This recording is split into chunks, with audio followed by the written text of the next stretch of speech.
Hello and welcome to South Carolina's installment of Voices of Agriculture. I'm your host, Reggie Hall.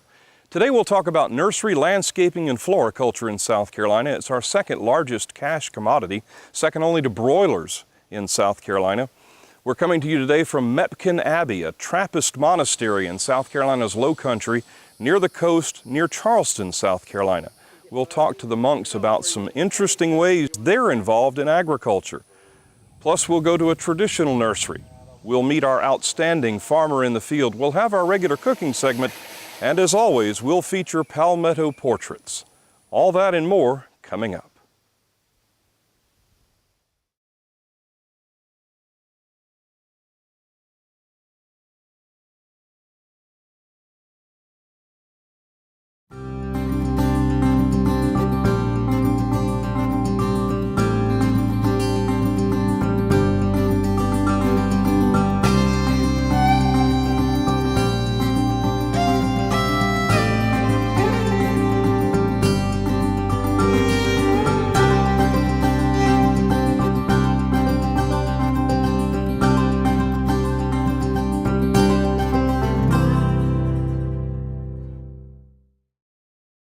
We begin our story on South Carolina's nursery industry at Parson's Nursery near Georgetown, South Carolina, near the South Carolina coast.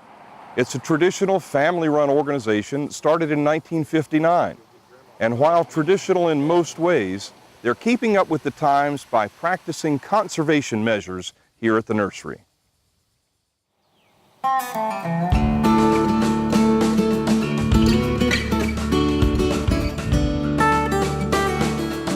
Peyton Parsons is the president of Parson's Nursery in Georgetown County, South Carolina. His dad, Lewis, started the business in 1959, and true to form with 98% of the nation's agricultural operations, Parson's Nursery remains family-owned and operated. Parson's is one of more than 100 large wholesale nurseries in South Carolina, with a combined acreage of more than 800 open-ground acres of plants. Collectively, South Carolina's nursery, greenhouse, and floriculture industry generates nearly $270 million in cash receipts each year, creating an even greater positive impact on the state's economy, an impact that's easy to see surrounding new and existing construction. Our niche would be that we grow a wide variety so we can provide sort of one-stop shopping for landscapers or retail garden center. We're doing everything from a 1-gallon flowering perennial to all the way through up to a 100-gallon 5-inch caliper, 20-foot tall shade tree. So we probably have a wider variety of plant material than a lot of nurseries do, and that seems to work for us. And while Parson's Nursery is traditional in so many ways, when we sought an operation to feature, industry experts pointed to Parson's containerized nursery because of the extraordinary conservation measures they use to water and care for their 1 million containers of trees, shrubs, and perennials. Parson says water is the lifeblood of his operation. We recapture and reclaim all the runoff water that comes from our farm, and of course, in our system, we're concerned with erosion control and all these sorts of things. So we're very mindful and try to be good stewards to the land. We use drip irrigation system as much as possible, and so trying to get the right amount of water that's actually needed for the plant in the right place at the right time. We use a cyclic irrigation system. In other words, we don't just soak the plants down, every day. It's a pretty precise, measured water delivery to the pot, when it needs it and the amount that it needs, and so we're very mindful of that. In addition to carefully controlling the amount and duration of water sent to each container, Parsons is also very careful to use just the right amounts and types of crop protection chemicals to control pests and weeds.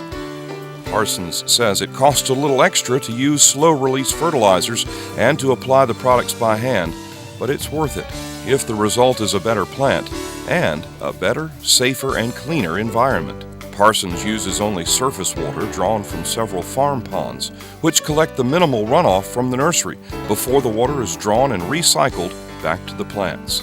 The nursery industry is a 7-day-a-week, year-round business with most plants growing through a 3 to 5 year cycle.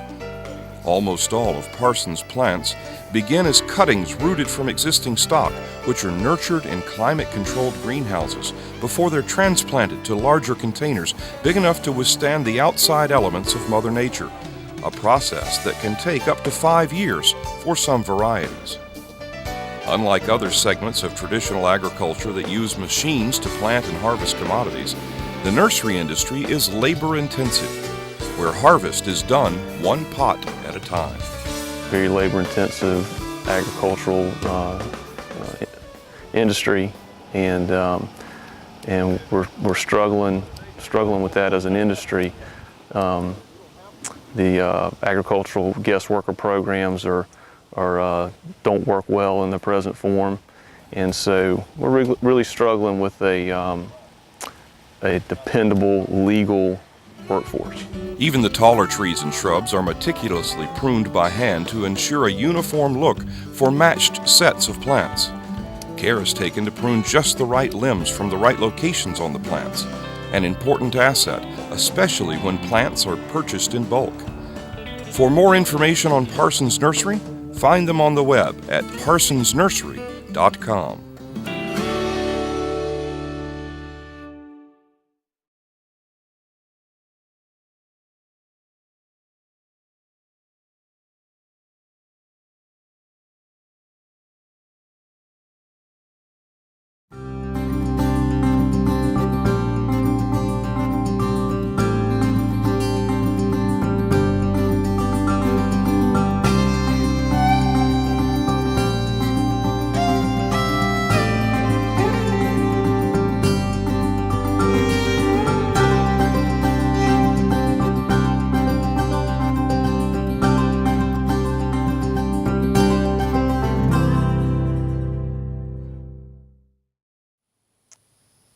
Now that we've seen a traditional commercial nursery operation, let's turn to a people who know a lot about tradition. The Trappist monks at the Mepkin Abbey near Moncks Corner, South Carolina. They're involved in agriculture in some very unusual ways.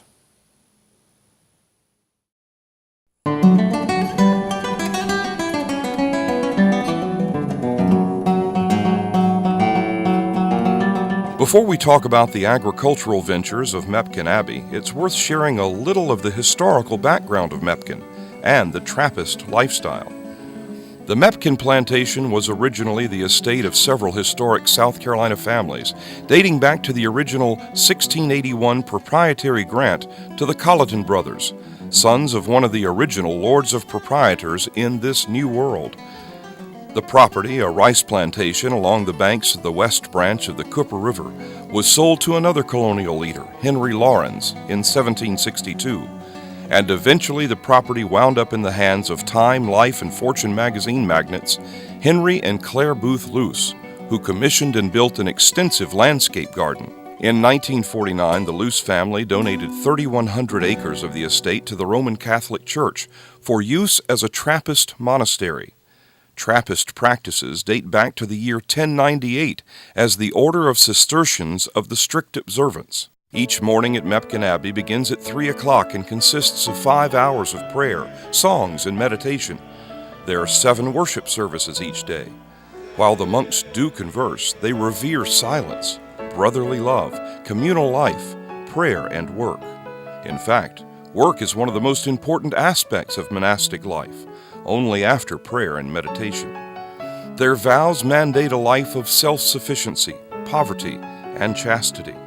Since Mepkin Abbey was founded in 1949, the monks have sustained themselves by baking and selling bread, operating a sawmill, selling fresh eggs, and now through the development of native plant propagation, seed collection and sales, as well as through the production and sale of oyster mushrooms. Trappist monks commit to live, work, and die as monks. And beyond the Word of God, the monks gain their sense of identity and stability from the land. Father Garrick heads the monastery's native plant program. I like to think that our partnering with the land today is kind of bringing us back to the very foundation of our own religious order. And again, we take a vow of stability to the land. which means we don't leave the land unless we have good reason to. So the longer we live on this particular land, the longer we, in a sense, get married to this sense of place that is our spiritual and physical home, the more we begin to kind of touch the spirits of all the people that have loved this land, worked this land before us. And so as our own sweat waters this land, we become kind of married to the land. And so that's a very important part of our religious order's tradition. Father Garrick claims to have come out of the womb a gardener with a lifelong love and interest in plants. In the time he's been associated with Mepkin Abbey, with input from horticultural experts across the region, he's helped usher a change from a formal corporate or golf course look of the grounds to a more inviting, natural, and native look.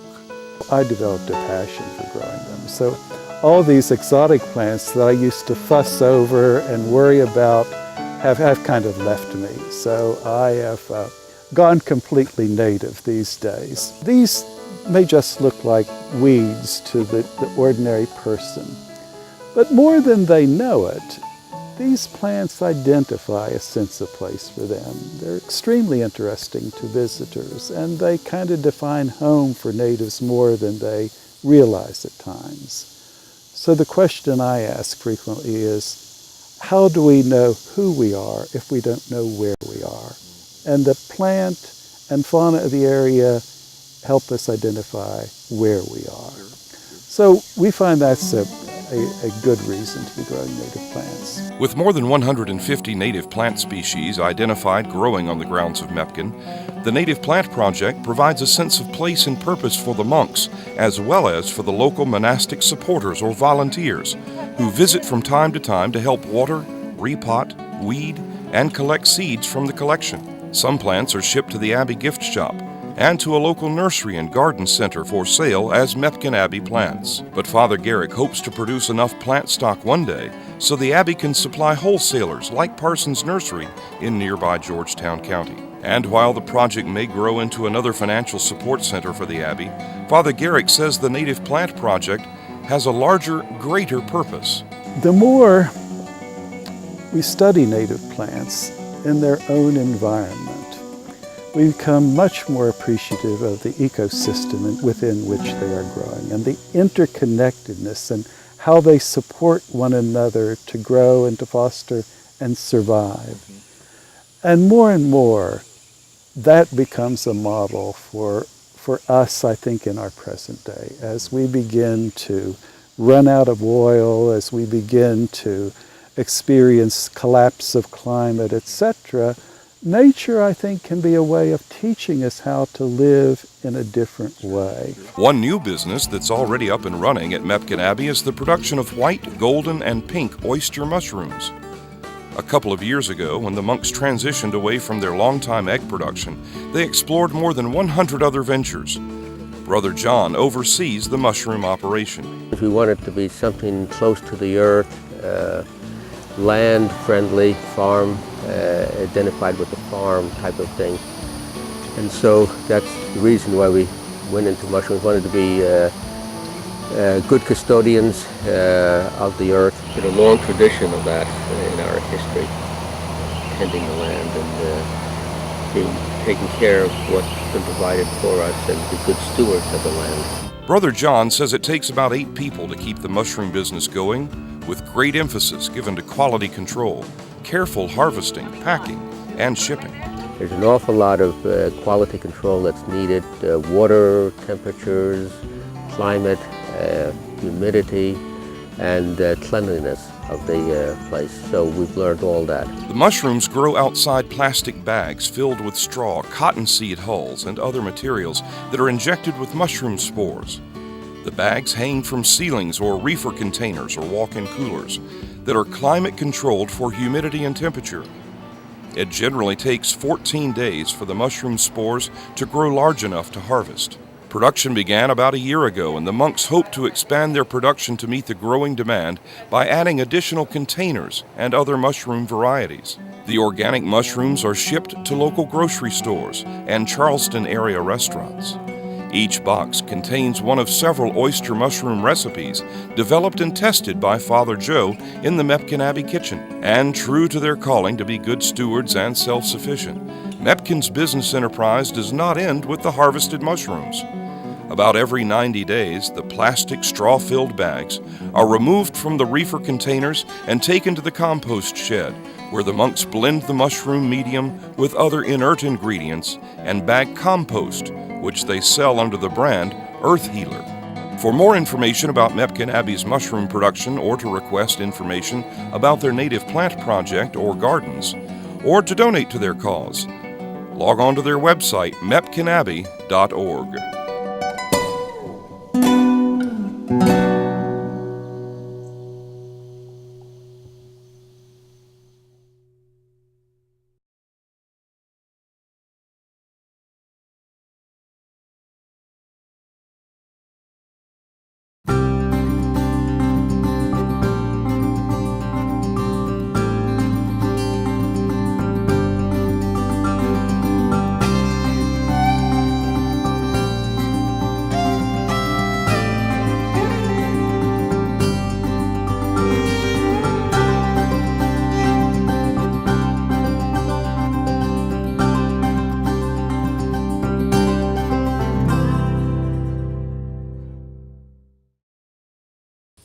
It's time now for a cooking segment. Let's go to Saluta's restaurant in 5 Points outside of South Carolina's capital city of Columbia to learn about the food that's just as traditional as the building where the restaurant is located.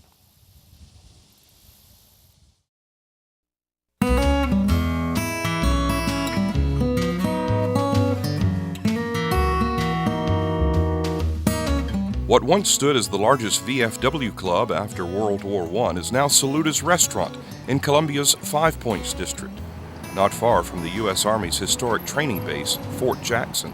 Local owners Steve Cook and Matt James pride themselves in putting certified South Carolina-grown food on their menu. Inside, executive chef Chris Heiler is cooking up a warm South Carolina spinach salad with Mepkin Abbey pink oyster mushrooms, Clemson blue cheese, and Carolina coastal shrimp. First thing you do is heat both of your pans. Throw in half-ounce butter for your shrimp. Blackening seasoning, salt and pepper. You cook shrimp a very little amount of time, as goes with all seafood.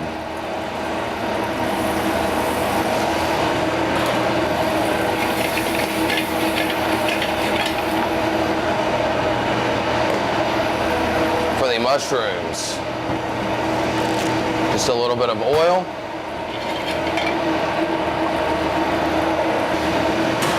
and a little bit of salt and pepper. They need nothing else. Fresh products, great. All they need is a little bit of seasoning. The shrimp should be done in about 60 seconds,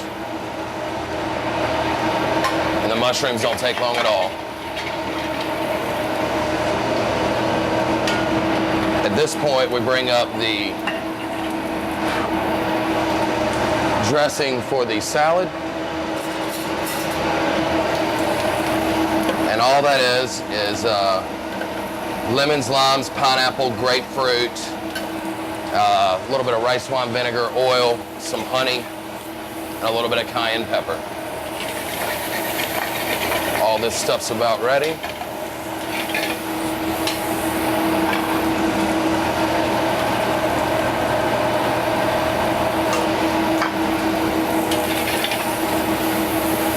So the shrimp are done. You take them off the heat and let them carry over cook. You don't want to go over on the mushrooms either because they'll lose their texture. Once we bring this up to a boil, we are ready to go. Perfect. The last part of this salad is the assembly. This is baby spinach from South Carolina. We throw in our warm citrus vinaigrette. Scrape the pan, toss that while it's still warm, and it should wilt that spinach a little bit. That's what you're looking for. You're gonna toss in some South Carolina tomatoes, some Clemson blue cheese, toss that as well. Now for the plate up.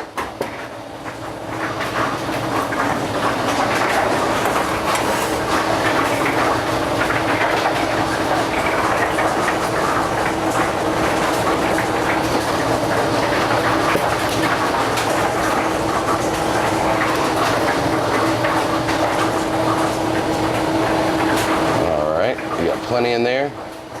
Push it down. Throw in some of your shrimp right there on top.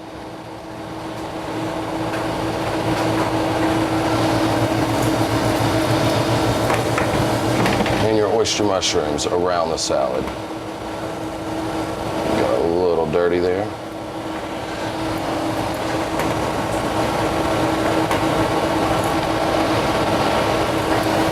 So hopefully this works when I pull it up.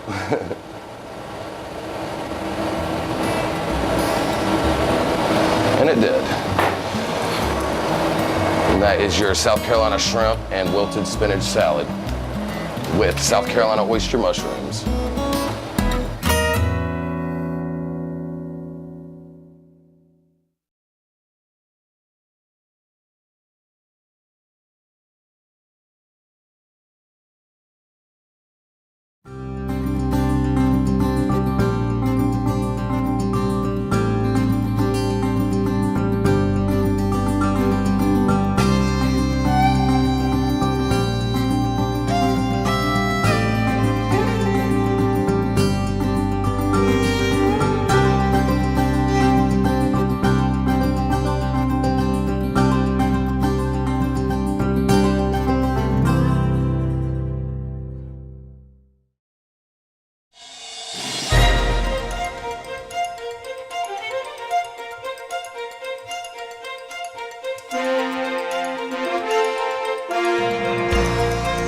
I'm Jim Weldon from the great state of South Carolina. I'm a nurseryman here. My background's in agriculture, and I moved into the nursery industry in 1995. I've always had a love for growing things. I worked with several committees in the Farm Bureau, one of which was the Ornamental Horticulture Committee. Got to know a lot of those folks and saw the future that horticulture holds both for our state and our country.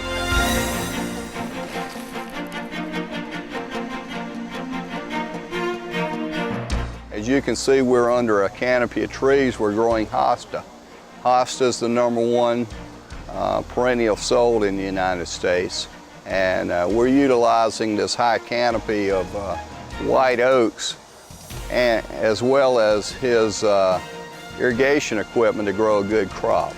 It's a great state for growing things, and because of our location, we're able to get to most of the populace in the United States fairly easily.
Well, that's all the time we have for South Carolina's episode of Voices of Agriculture. Thanks for watching.